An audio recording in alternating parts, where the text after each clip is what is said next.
Maybe by the time you are seeing this video, the World Cup might have kicked off, the match between Mexico and South Africa, or maybe not. But the point is that the World Cup is starting in a few hours, and it is time to rob. Yes, you know the last World Cup, a certain set of fan base said that the last World Cup was robbed and it was rigged. So now that the World Cup has come around again, this is another opportunity for the World Cup title to be robbed. If you know your favorite going into this World Cup, carry your weapons, so both your guns, carry your masks, carry every weapon you need and go to the World Cup, because this is a robbery operation, you understand? Since teams don't play the World Cup again, it's robbed, they rob it, you understand? So carry your tools for robbing.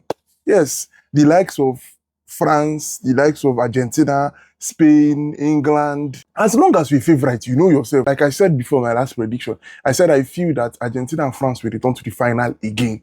But that one aside, personally, the World Cup final I actually want to experience is Argentina and Spain. Yes, once these two teams get to the final, I'm a happy man. If Argentina wins it, Messi second World Cup, no problem. If Spain wins it, Lamine Yamal, a World Cup trophy. At how old? He'll probably be 19 then. I don't have a problem too. But let's see how it's going to go. So these are my predictions. I expect Lamine Yamal to win the award for the young player of this tournament. And if care is not taken, Lamine Yamal could easily make it and be the best player, because at the Euros, Lamine Yamal was arguably Spain's best player. Before the award was given to Rodri, he was named the best young player. So I expect him to be the young player of this World Cup tournament. I expect somebody like Kylian Mbappe to go home with the World Cup Golden Ball as the best player of the World Cup. Yes, I would have said Lionel Messi, but you know there's nothing that guy cannot do, but he already has two. And Messi, age is no longer on Messi's side. I don't think he will be completing 90-minute matches in this World Cup. And you cannot be giving that award to a player that probably comes in a few minutes and have a good performance when other players are now usually tired, you understand? So I expect that's the way Argentina will use Messi in this World Cup. Someone like Messi, a few minutes and he goes. So even if he has good performances, it will be unfair to award him with the best player when there are players that actually put in their effort in full 90 minutes. And to predict the World Cup winners, I want this World Cup to go between Argentina and Spain, right? Any of them that wins the World Cup, I'm fine.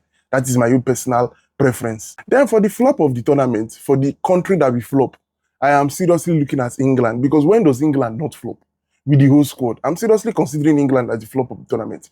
Then for the flop player of the tournament, I am actually considering, this name I'm going to mention will shock a lot of people, but I'm actually considering Erling Haaland. This is Norway's first World Cup, and I think Haaland is going to be under a lot of pressure. And if pressure gets to his head, then there's a problem. And there's this thing about Haaland not always performing in big games. We've seen it throughout his club career. Like once he gets to semi-final and finals, crunch time in games, Haaland is usually ghosting. So this World Cup is a World Cup where people expect Haaland to carry Norway on his back. And maybe Haaland might not just be up to the task. Then my breakthrough player of the tournament. Everybody expects me to say Yamal, but Yamal can't be in the category of breakthrough anymore. That guy broke through since 2023 and a big boy be that. So I am actually considering Endrick, Real Madrid's Endrick. Yes, you see that guy, he might not be too good for his club. He might be on the bench in the club, but whenever he puts on that Brazil jersey, I don't know, there's something that's always on that guy. Given the fact that Brazil does not really have an out-and-out striker in this World Cup, I think Endrick is going to strike for them most of the time. So I expect Endrick to be the breakthrough player of the tournament. So yeah, these are my predictions going into the World Cup. So like I said before, if you are prepared, come and rob. If you are not prepared, shift one side. People that are prepared, Argentina, I know say normally now, rugged men, when I don't carry things and things. When I don't carry tools, now maybe know if you go rugged this World Cup, rugged that rubber for the second time. You know as it be now, everywhere good.